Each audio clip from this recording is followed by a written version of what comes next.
اعوذ باللہ من الشیطان الرجیم، بسم اللہ الرحمن الرحیم۔ طلاق کیا ہے، خلا کیا ہے، ان دونوں پر آج ہم گفتگو کریں گے۔ جب بھی خاوند اور بیوی ایک دوسرے کے ساتھ نکاح کرتے ہیں، شادی کرتے ہیں، اس کے بعد وہ ازدواجی زندگی شروع ہو جاتی ہے، لیکن اس زندگی کے بعد اکثر لوگوں کی رشتہ ہوتا ہے، اس میں دراڑ خلل پڑ جاتا ہے، کسی بھی عذر کی وجہ سے، کسی بھی وجوہات کی وجہ سے آپس میں ان کا بندھن برقرار نہیں رہ سکتا۔ تو اس صورت میں دو چیزیں بتائی گئی ہیں اسلامی پوائنٹ آف ویو سے، ہمارے جو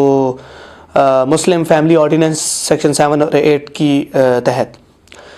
اگر کوئی شخص کسی بیوی کے ساتھ نہیں رہنا چاہتا تو اس کو طلاق دے دے گا۔ اب طلاق کا پروسیجر کیا ہے،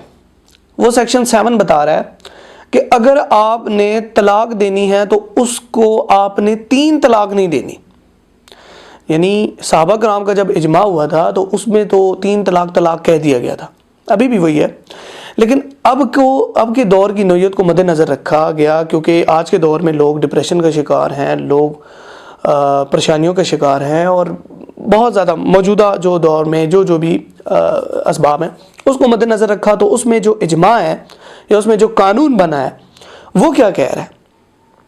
قانون یہ کہہ رہا ہے کہ سیکشن 7 اس کا پروسیجر آف دا ڈائیورس، یعنی طلاق کا پروسیجر کیا ہے۔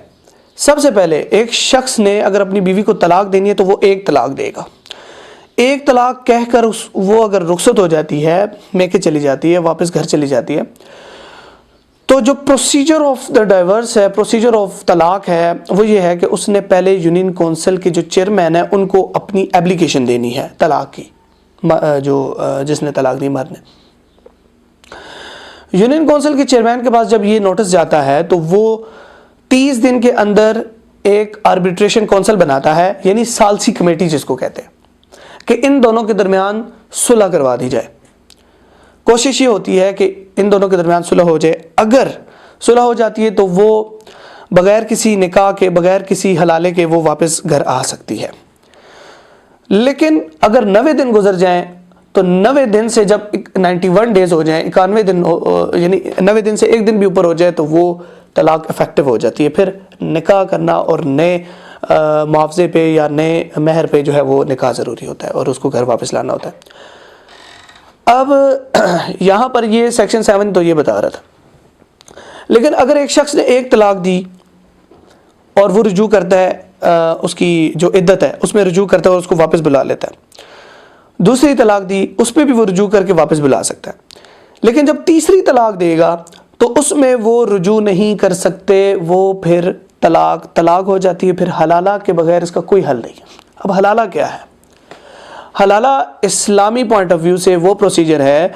کہ ایک عورت اگر طلاق زدہ ہے، طلاق شدہ ہے، تو اس کا پھر نکاح اس مرد کے ساتھ پاسبل نہیں ہے اس وقت تک جب تک وہ کسی اور مرد کے ساتھ نکاح میں نہیں آ سکتی۔ اب یہاں پہ ایک بڑی ٹیکنیکل گناہ ہو رہا ہے ہمارے معاشرے میں، وہ بھی ہمیں اویئر ہونا چاہیے اس چیز سے، جو کہ حرام ہے۔ اس کو کہتے ہیں حلال بنیت۔ کچھ لوگ پنجاب میں بالخصوص یا گرد و نواح میں اس طرح کرتے ہیں کہ اگر ایک مرد کے ساتھ ان کی طلاق ہو چکی تو اس طلاق کے بعد عورت نے واپس پشماندگی ہوئی اور اس بنیاد پہ یہ ایک دوسرے سے دوبارہ رجوع کرنا چاہتے ہیں، لیکن چونکہ اسلامی نظر سے اب ممکن نہیں ہے جب تک حلالہ نہیں ہے، تو اس میں یہ ہوتا ہے کہ کچھ لوگ بہت بڑا گناہ کرتے ہیں جس کو کمپرومائز کہتے ہیں، یعنی ایک کسی بھی شرعی شخص کو بٹھا کے اس کو ان کا آپس میں نکاح کرا دیا جاتا ہے، اور اس شرط پہ کر دیا جاتا ہے نکاح یا شادی کہ ہم اس حلالہ کرنے کے لیے یہ نکاح کر رہے ہیں، اور اس کے بعد آپ مجھے دوبارہ طلاق دو گے اور میں اپنے پرانے مرد کے پاس جاؤں گی۔ تو یہ چیز شرعاً حرام ہے، اس کا اسلام میں کوئی تصور نہیں ہے، یہ حرام ہے۔ تو چونکہ قرآن مجید میں بھی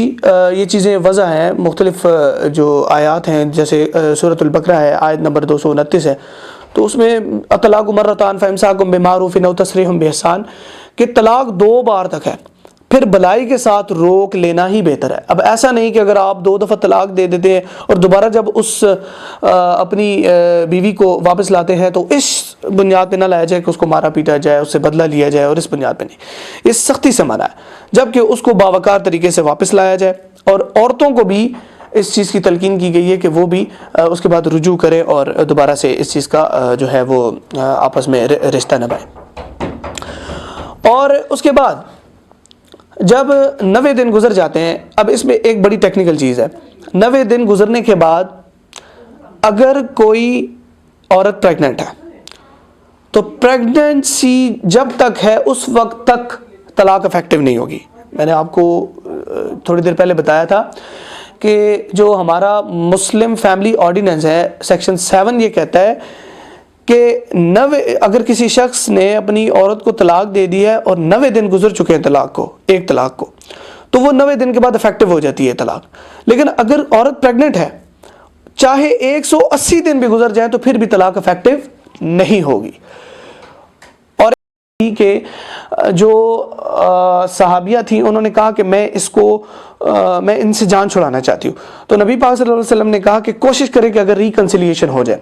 یعنی کہ آپ کا آپس میں دوبارہ سے کوئی ایڈجسٹمنٹ ہو سکے، لیکن انہوں نے کہا نہیں میں نہیں رہنا چاہتی۔ تو یہ ایک عورت کا رائٹ ہوتا ہے، جس طرح مرد نہیں رہنا چاہتا اس طرح عورت بھی، اس کا بھی رائٹ ہے اگر وہ نہیں رہنا چاہتی کسی مرد کے ساتھ، تو اس میں ریکنسیلیشن کی اگر گنجائش نہیں ہے تو خلا کا ایک سبب موجود ہے کہ آپ اس کو خلا کے تحت اپنی جان چھڑا سکتے ہیں۔ تو اس میں جو مرد کی طرف سے ان صحابیہ کو جو باغ دیا گیا تھا، تو نبی پاک نے کہا کہ آپ نے پھر معاوضے میں ان کو اس باغ کے بدلے اس باغ کو دینا پڑے گا یا اس سے ہٹ کے آپ کو کوئی معاوضہ دینا پڑے گا، تب آپ کی جو ہے وہ جان چھڑائی جا سکتی ہے۔ تو پھر صحابیہ نے کہا کہ میں ایک کے بدلے 2 باغ بھی دینے کے لیے تیار ہوں، تو وہ ایک لمبا ایک قصہ ہے، لیکن اس سے یہ ہم اٹھا سکتے ہیں، ہم اس سے یہ پریسیڈنٹ ہم یہ لے سکتے ہیں کہ عورت کا یہ رائٹ ہے کہ وہ اپنے مرد سے جان چھڑا سکتی ہے کسی معقول معاوضے کے عوض میں۔ تو یہ خلا کے بارے میں کچھ چیزیں تھیں جو ہم نے سوچا کہ آپ کے سامنے رکھیں، کیونکہ ڈسولوشن آف میرج یعنی سیکشن 8 کہتا ہے ڈسولوشن آف میرج ادر دین طلاق، تو اس کا مطلب یہ ہے کہ اگر مرد طلاق نہیں دیتا تو عورت کے پاس رائٹ ہے کہ وہ خلا لے لے۔ خلا کا یہ طریقہ ہے کہ آپ اس کے بدلے میں معاوضہ دیں گی اور اپنی جان مرد سے چھڑا لیں گی۔ Thank you.